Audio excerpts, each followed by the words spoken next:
다들 성경에 나오는 노아의 홍수 이야기 잘 아시죠? 그런데 만약에 말이에요. 이 노아 이야기보다 무려 수백 년이나 더 오래된 홍수 이야기가 발견됐다면 어떨 것 같으세요? 자, 오늘 이 시간에는요, 고대 길가메시 서사시라는 게 어떻게 처음엔 성경에 대한 엄청난 위협으로 여겨졌다가 나중에는 오히려 성경의 독특함을 증명하는 아주 강력한 증거가 됐는지 그 놀라운 반전의 과정을 한번 따라가 보려고 합니다. 바로 이 질문, 이게 모든 논쟁의 시작이었습니다. 19세기에 고대 메소포타미아 유적에서 점토판 조각들이 발견됐는데요. 근데 그 안에 성경의 노아 이야기랑 너무나도 비슷한 대홍수 이야기가 담겨 있었던 거죠. 이 발견 하나가 그야말로 성경의 독창성에 대한 아주 근본적인 질문을 던져버렸습니다. 그러니까 길가메시 서사시의 발견은 그냥 오래된 책 하나 찾았다 이런 수준이 아니었어요. 이건 성경의 권위와 독창성에 대한 정면 도전으로 받아들여졌죠. 사람들이 이렇게 생각하기 시작한 거예요. 성경이 정말 하나님의 유일한 계시가 맞나? 혹시 그냥 고대 신화를 베낀 거 아니야? 하는 의심이요. 자, 이 연대표를 보시면 문제가 아주 선명해집니다. 길가메시 이야기는요, 모세가 창세기를 기록했던 시기보다 적어도 수백 년은 더 오래됐어요. 바로 이 시간 순서, 이게 모든 논란의 불씨가 된 겁니다. 더 오래된 게 원본 아니야? 하는 거죠. 그래서 이 연대 문제는 바벨-비벨 논쟁이라는 아주 거대한 신학적 논쟁으로까지 번졌습니다. 일부 학자들은 성경은 그냥 고대 바빌로니아 신화의 아류작일 뿐이다. 그러니 그 권위를 인정할 수 없다고 주장하기 시작했죠. 분위기가 아주 심각해진 거예요. 그럼 이 어려운 문제에 어떻게 답해야 할까요? 놀랍게도 그 해답의 열쇠는 솔라 스크립투라, 그러니까 오직 성경이라는 핵심 신학 원리를 우리가 제대로 이해하는 데 있었습니다. 사실 오직 성경이라는 원리는요, 길가메시 같은 고대 문헌을 읽지 말라고 만들어진 게 아니에요. 원래 이 원리의 핵심은 교회의 전통이나 교황의 말이 성경보다 위에 있을 수는 없다는 선언이었거든요. 즉, 우리 신앙의 최종 권위는 다른 어떤 것도 아니고 오직 성경뿐이라는 뜻이죠. 이 표가 정말 중요한데요. 오직 성경은 성경 빼고는 아무것도 보지 마 라고 하는 누다 스크립투라, 즉 벌거벗은 성경 사상하고는 완전히 다릅니다. 역사나 과학, 고고학 같은 다른 학문들을 다 무시하라는 뜻이 절대 아니라는 거죠. 오히려 신학적으로 보면 길가메시 같은 외부 자료를 연구하는 게 굉장히 중요해요. 왜냐하면 이런 자료들 안에 실제 역사에 대한 왜곡된 기억들이 남아있거든요. 그래서 이걸 성경이랑 비교해보면 성경의 메시지가 당시 다른 이야기들이랑 얼마나 다른지, 얼마나 독특한지를 오히려 더 선명하게 보여주는 아주 유용한 보조도구가 되는 겁니다.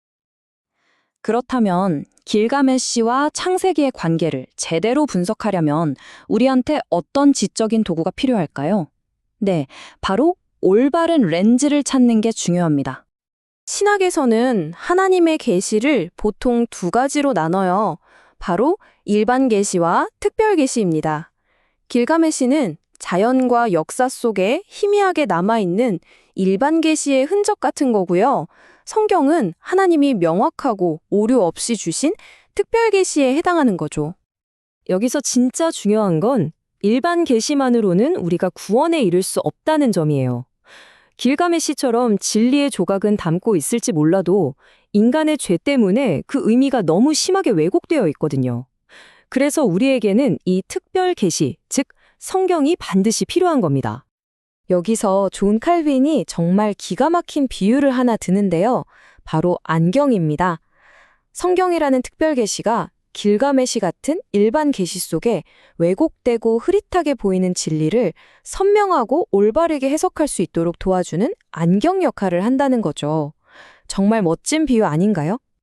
그럼 성경이 어떻게 이런 완벽한 안경이 될 수 있을까요? 그 비밀은 바로 유기적 영감에 있습니다. 이게 뭐냐면 하나님께서 성경 저자들을 그냥 로봇처럼 조종해서 받아쓰게 하신 게 아니라는 거예요.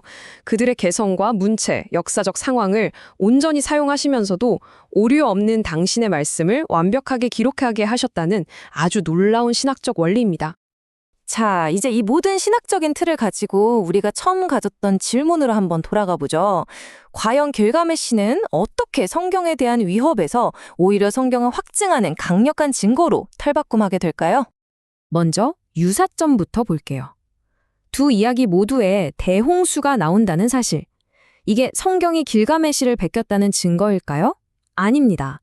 오히려 두 문화권이 동시에 기억할 만큼 어마어마하게 큰 홍수 사건이 실제로 역사에 존재했다는 아주 강력한 증거가 되는 거죠. 하지만 진짜 진실은, 진짜 핵심은 이 두 이야기의 비슷한 점이 아니라 그 근본적인 차이점에서 드러납니다. 바로 이 차이점들이야말로 모든 걸 설명해 주거든요. 자, 이 표를 한번 보세요. 이게 진짜 핵심입니다. 너무 흥미롭지 않나요? 창세기를 보면 하나님은 인간의 죄라는 도덕적인 문제 때문에 홍수를 일으키시잖아요? 굉장히 정의로운 분이시죠? 근데 길가메시는요, 신들이 인간이 너무 시끄럽다고 그냥 변덕으로 홍수를 일으켜요. 홍수가 딱 터지니까 창세기 하나님은 모든 걸 주권적으로 통제하시는데 길가메시의 신들은 어땠을까요? 무서워서 개처럼 웅크렸다고 나와요. 겁에 질린 거죠. 구원도 마찬가지예요. 창세기는 하나님의 은혜와 언약에 따른 구원이지만 길가메시는 그냥 한 신이 몰래 비밀을 알려줘서 겨우 살아남는 이야기입니다. 그러니까 시작부터 끝까지 그 주제 자체가 완전히 다른 거예요. 이 엄청난 차이점들이 우리에게 말해주는 게 뭘까요? 바로 창세기가 길가메시와 같은 당시의 이교적인 세계관에 대한 신학적인 반박문으로 기록되었다는 겁니다. 너희가 믿는 신은 그렇게 변덕스럽고 무능한 존재가 아니야. 참된 하나님은 바로 이런 분이야. 라고 선포하고 있는 거죠. 이 모든 비교를 딱 한마디로 요약하면 바로 이겁니다. 창세기의 홍수는 아주 명확한 도덕적 목적을 가지고 있어요. 하지만 길가메시의 홍수는 신들의 비도덕적 변덕에 불과하죠. 홍수를 일으킨 이유만 봐도 그들이 믿는 신의 수준을 알 수 있는 겁니다. 그래서 결론은 이겁니다. 길가메시는 성경의 권위를 위협하는 라이벌이 아니에요.